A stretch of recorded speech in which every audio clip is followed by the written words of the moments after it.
सड़िया में परी लगेलू, हरी घरी हरी हरी लगेलू। सोना सड़िया में परी लगेलू, किसिया का जोड़ा नहीं थे, जले वाला मारा परी लगेलू। खट्टा मीठा रस भरी लगेलू, सोना सड़िया में परी लगेलू, हरी घरी हरी हरी लगेलू।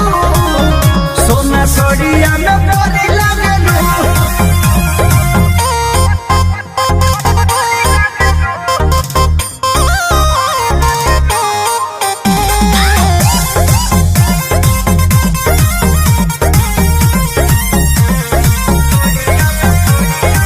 करे कजरवा जियरवा पे काबू, लगे भरल बा नजरवा में जादू। हवा में ओढ़नी उड़ावत चलेलू, फीले में दिल धड़कावत चलेलू। कचकल कचनरी लगेलू, गंगा जल के मछली लगेलू। चना दाल के तू कढ़ी लगेलू, सोना सड़िया में परी लगेलू, हरी घरी हरी हरी लगेलू। सोना सड़िया में परी लगेलू।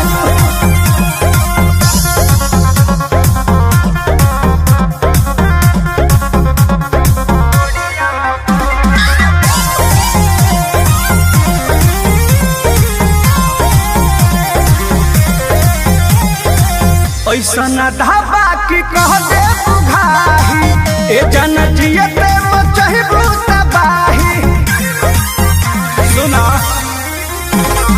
रवि कन्हा से निकार कलो तू, सुख मिली पर मुझसे प्यार कलो तू। चुनमुनिया सुनरी लगेलू, एकरे जब फूल झड़ी लगेलू।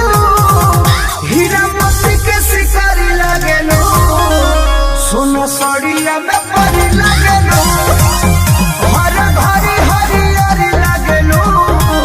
सोना सड़िया में परी लगेलू। तो जान ले लो बुका।